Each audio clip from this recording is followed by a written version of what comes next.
Hello students, मैं साक्षी तिवारी आप सभी का ग्रेट ऑनलाइन एकेडमी में फिर से स्वागत करती हूँ। यहाँ आज हम डिस्कस करने वाले हैं ईसीजीसी एग्जाम जो है हमारा जो होने वाला है पीओ लेवल का है और इस एग्जाम को हम बोलते हैं एग्जीक्यूटिव ऑफिसर। उसके बारे में मैंने आपको उसके नोटिफिकेशन और इन सब के बारे में पहले ही बता दिया है। अब दूसरा मैं कुछ इसके बारे में और डिटेल्स में कुछ आपको बताना चाहती हूँ कि इसका सैलरी स्ट्रक्चर क्या रहेगा और पोस्टिंग कहाँ रहेगी, ऑर्गेनाइजेशन की पॉलिसीज क्या हैं, आपके प्रमोशन के चांसेस क्या हैं, और जैसे मैंने बोला था कि कौन कौन इसको एग्जाम देने जा सकता है या किसको ये एग्जाम नहीं देना चाहिए, मैं उसके बारे में बात करूंगी। उसके बाद आपको डिसाइड करना है कि आपको ये फॉर्म भरना है, एग्जाम देना है या नहीं देना है। ये हमारा वीडियो जो है और भी ज्यादा डिटेल्ड एनालिसिस है। तो सबसे पहले हम बात करते हैं कि जो हमारा पे स्केल होने वाला है, पे स्केल जो होने वाला है वो हमारा स्टार्ट होने वाला है 53600 से, मतलब जो आपका बेसिक पे स्केल रहेगा वो इतना तो रहने वाला है। उसके बाद जो आपका सीटीसी रहेगा, सीटीसी 16 लाख फॉर हेडक्वार्टर और मुंबई लोकेशन।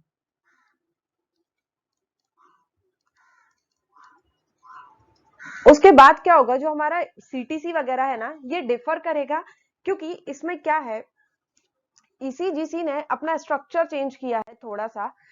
ये क्या है, मतलब ऑर्गेनाइजेशन में एम्प्लॉयज को कम कर रहे थे, लेकिन उसके बाद भी अभी इन्होंने 75 पोस्ट निकाली है, जो कि एक अच्छा नंबर है ईसीजीसी के हिसाब से। उनका ऑर्गेनाइजेशन इतना बड़ा ऑर्गेनाइजेशन तो है नहीं कि मतलब आपको बहुत सारे लोगों की जरूरत हो, लेकिन जिस हिसाब से उन्होंने पहला अपना जो स्टेटमेंट दिया था कि they don't want more employ, उसके हिसाब से यदि उन्होंने 75 पोस्ट दी है तो ये बहुत अच्छी नंबर ऑफ पोस्ट है। अब क्या है, जो सीटीसी है ना, ये 16 लाख जो है हमारा 16 लाख, ये हमारा जाएगा मुंबई लोकेशन के लिए। उसके अलावा इनका क्या है, पहले 22 ब्रांचेस थे इन डिफरेंट सिटीज। जो डिफरेंट सिटीज रहेंगी हमारी, वो हमेशा रहेंगी या तो आपका capital of the state, capital of the state, या कैपिटल ऑफ द स्टेट नहीं है तो जो भी उस स्टेट की कोई भी एक ऐसी सिटी जहां पर इंडस्ट्रियल एरिया या इससे रिलेटेड कोई भी चीज हो, वहां पे एक बड़ी सिटी में इसका ऑफिस रहेगा। तो टोटल अभी इनका क्या है, 9 ऑफिसेस और है।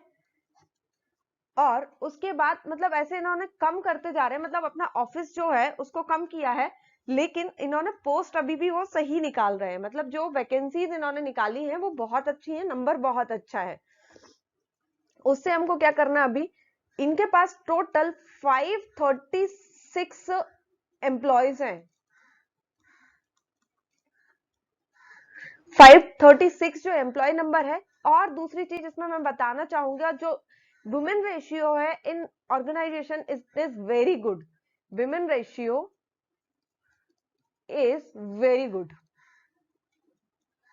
ये एक बहुत अच्छी खास बात है इस ऑर्गेनाइजेशन की कि यहाँ पर वुमेन रेशियो बहुत अच्छा है।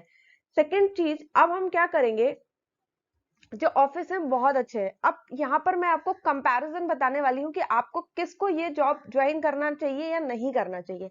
This job is very similar to LIC AA। जो सैलरी स्ट्रक्चर है,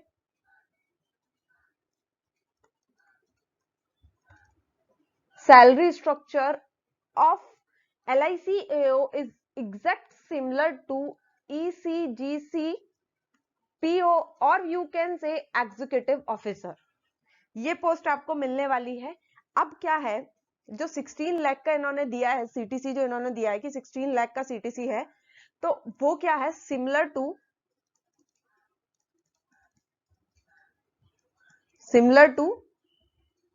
SBI PO। SBI PO के सिमिलर है ये हमारा सीटीसी, इनका जो स्ट्रक्चर है वो SBI PO के एकदम ही सिमिलर है। अब आपको ये डिसाइड करना है कि ये जॉब छोड़ के जाना नहीं है। फर्स्ट कंडीशंस, यदि कोई पहले से जॉब में है तो वो इस जॉब को ज्वाइन करे या नहीं करे। If you are in any nationalised bank, जो भी आपके बैंक्स हैं उसमें से आप हैं और आप पीओ और क्लैरिकल में वर्क कर रहे हैं, डेफिनेटली यू कैन गो। यदि आप एग्जाम दो, एग्जाम क्वालिफाई करो, आपको यदि हेडक्वार्टर नहीं मिलके कोई भी आपकी सिटी में पोस्टिंग मिल रही है, मींस आपके पास में स्टेट में आपको सिटी पोस्टिंग मिल रही है, जो कि आजकल की जनरेशन का एक सपना जैसा होता है कि बड़ी सिटी में रहना है, अच्छी लाइफस्टाइल चाहिए, हेल्दी लाइफस्टाइल चाहिए, मींस एंटरटेनमेंट भी चाहिए, सब कुछ चाहिए होता है, तो आप इसको ज्वाइन कर सकते हो। Second, if you are working in LIC और SBI, वेरी सिमिलर, स्ट्रक्चर बहुत अच्छा है। यदि सिर्फ आपको सिटी का लालच है तो LIC के ऑफिसेस भी बहुत अच्छी अच्छी सिटीज में होते हैं। SBI का ऐसा हो सकता है कि आपको बाहर जाके कभी रूरल एरिया में भी काम करना पड़े, ऐसा आपको करना पड़ेगा SBI में, आप उस बेसिस पर जा सकते हो। लेकिन यदि आप सिर्फ सैलरी का डिफरेंस या कुछ आपको इन सारी चीजों से फर्क नहीं पड़ता है तो आप यहीं रहिए। ऑर्गेनाइजेशन बहुत अच्छे हैं, दोनों ऑर्गेनाइजेशन अच्छे हैं और ये भी अच्छा है।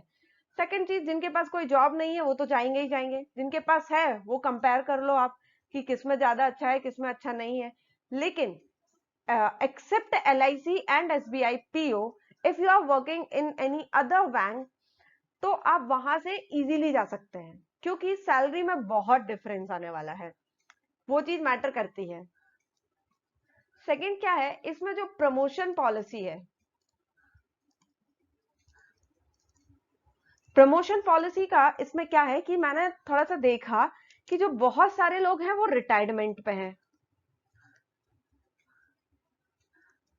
और अब जो है वैकेंसीज आ रही हैं, तो यदि आपका काम अच्छा रहता है और जो भी इनके इंटरनल प्रोसेस होगी मतलब प्रमोशन की, उससे जाते हो तो आप CMD तक भी जा सकते हो।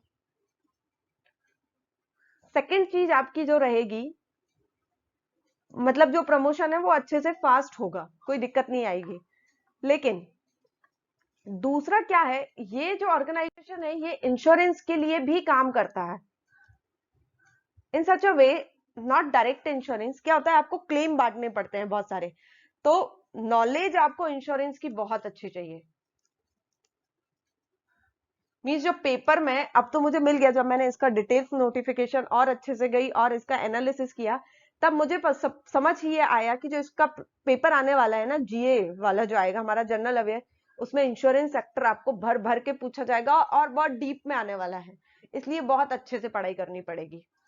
तो ये जो कुछ पॉइंट्स हैं जो मैं आपको बताना चाह रही थी कि किन लोगों को इसको ज्वाइन करना चाहिए, किसको इसका फॉर्म फिल करना चाहिए, किसको नहीं करना चाहिए। यदि मैं एक शॉर्ट में बताने वाली हूँ, आपको बहुत अच्छी सिटी में रहने की तमन्ना है, आप बिल्कुल जाइए, बिकॉज आप इनका जो ऑफिस है वो हमेशा से अच्छी अच्छी सिटी में ही मिलेगा, और इतना कोई वो भी नहीं होने वाला कि आपका ट्रांसफर बहुत ज्यादा होगा, क्योंकि ऑफिस ही इनके बहुत कम है, तो 9, 10, 15, 20 जो भी आपकी सिटीज होंगी उनमें ही आप घूमोगे, वो भी बहुत अच्छी सिटी रहने वाली है। सेकंड, यदि आप अभी छोटी जॉब में हैं, क्लैरिकल लेवल पे काम कर रहे हैं या कहीं ऐसे काम कर रहे हैं, तो आप बिल्कुल जाइए, क्योंकि सैलरी में बहुत डिफरेंस पड़ेगा। आप PSU में ही काम कर रहे हैं, मतलब किसी भी पब्लिक सेक्टर बैंक में काम कर रहे हैं, तब भी सैलरी में डिफरेंस आने वाला है। यदि हम सिर्फ मैं बोलूंगी कि जो SBI PO में काम कर रहे हैं और LIC AO में काम कर रहे हैं, वो थोड़ा सा इंफॉर्मेशन लेके जा सकते हैं अपनी ग्रोथ देख के दोनों ऑर्गेनाइजेशन में, कि आप यहाँ रहोगे, यहाँ रह रहे हो तो आपकी ग्रोथ क्या रहेगी इन फ्यूचर आफ्टर 10 ईयर्स, और ECGC में जा रहे हो तो आपकी ग्रोथ क्या रहेगी। बाकी मुझे तो ECGC ऑर्गेनाइजेशन बहुत ही पसंद ऑर्गेनाइजेशन है, क्योंकि ये एक हटके ऑर्गेनाइजेशन है, जहां आप काम करोगे ना, मतलब आप गवर्नमेंट के साथ डायरेक्ट काम करोगे। ये सारे कुछ पॉइंट्स हैं जो मैं आपको बताना चाहती थी इस पेपर के बारे में। तो सैलरी का तो आप बिल्कुल ध्यान रखें, क्योंकि CTC इनका बहुत अच्छा है। थैंक यू, मुझे लगा है आपको कुछ समझ में आएगा, और मैं ऐसे ही और इंफॉर्मेटिव वीडियोस आपको लाती रहूंगी आपकी पढ़ाई के साथ साथ। Thank you very much.